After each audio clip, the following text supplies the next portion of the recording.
ওয়ালাইকুম রহমতুল্লাহি ওয়া বারাকাতুহু আলহামদুলিল্লাহ ওয়া সাল্লাতু ওয়াসসালামু আলা মান লা নাবিয়্যা বা'দাহু বিসমিল্লাহি মিনাশ শাইতানির রাজিম বিসমিল্লাহির রহমানির রহিম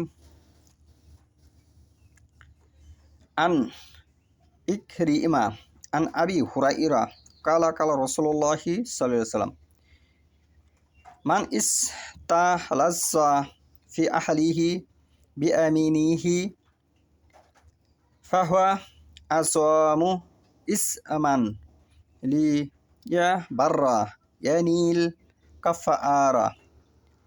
আজকের বক্তব্যের বিষয় হলো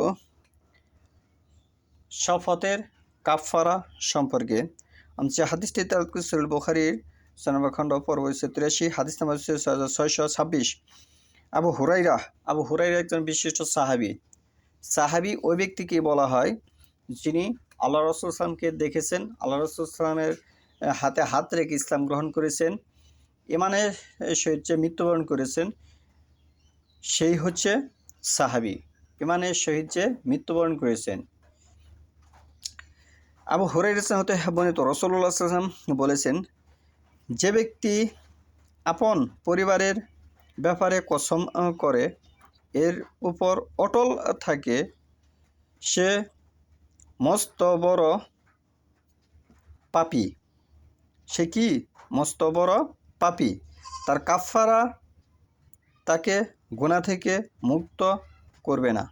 তার কাফারা তাকে গুনাহ থেকে মুক্ত করবে না। আবু হুরায়রা হতে বর্ণিত রাসূলুল্লাহ সাল্লাল্লাহু আলাইহি ওয়াসাল্লাম বলেছেন, যে ব্যক্তি আপন পরিবারের ব্যাপারে কসম করে এর উপর অটল থাকে সে মস্ত বড় পাপী।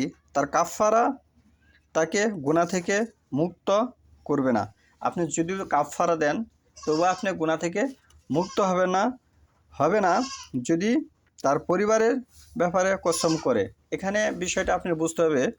এই হাদিসের ব্যাখ্যা বিশ্লেষণ হচ্ছে, কোনো বিষয়ে শপথ করার পর যদি দেখা যায় যে শপথ পূর্ণ করার চেয়ে শপথ ভঙ্গ করার মধ্যেই অধিক কল্যাণ নিহিত আছে, তবে শপথ ভেঙে দিতে হবে এবং শপথ ভঙ্গ করার কাফারা আদায় করতে হবে।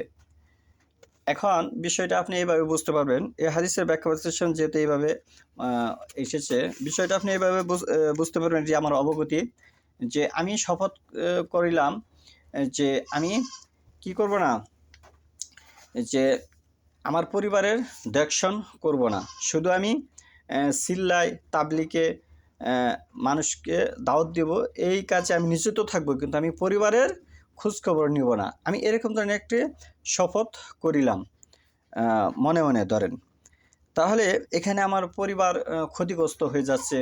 আমার পরিবার যে একটা তাদের দেখভাল আছে, একটা ভরণ পোষণ, সেটা কিন্তু আমার কাছে থেকে তারা পাচ্ছে না।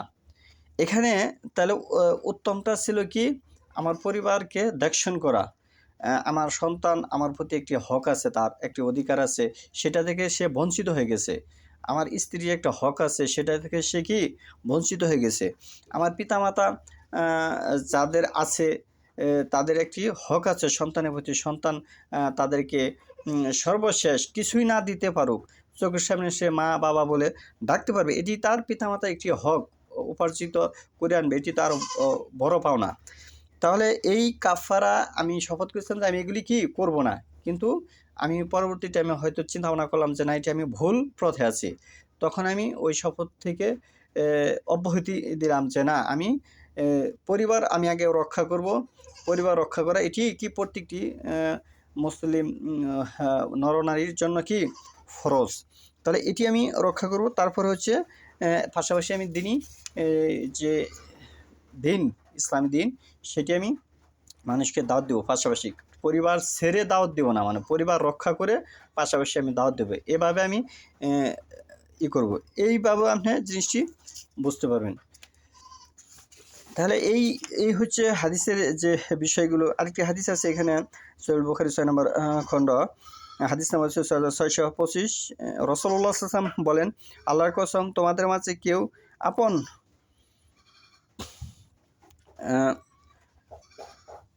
পরিজন সম্পর্কে শপথ করে এবং সে এর কাফারা আদায় করার পরিবর্তে যা আল্লাহ ফরজ করেছেন শপথে অনর্হ থাকে, তাহলে সে আল্লাহর নিকট গুনাহগার হবে। তাহলে সে কি আল্লাহর নিকট গুনাহগার হবে। ঠিক ওই হাদিসটা আবার আপনি উল্টিয়ে ধরেন, মানে আপনি শুধু পরিবার নিয়ে ব্যস্ত, কিন্তু আল্লাহ যা ফরজ করেছেন তা আপনি পালন করেননি, তাহলেও আপনি গুনাহগার হবেন। বিষয়টা এরকম। তাহলেও কি, যদি আপনি পরিবার নিয়ে আপনি ভরপুর ব্যস্ত, পরিবারের এই বাজার সদাই করা, পরিবারকে ভরণ পোষণ দেওয়া, পরিবারকে আনন্দ দেওয়া, পরিবার নিয়ে আপনি মশগুল আছেন, কিন্তু আল্লাহর যে একটা ফরজ আদেশ ও নিষেধ আছে আল কোরআনে, এগুলো আপনি কি মানেন নেই, তাহলেও আপনি কি গুনাহগার।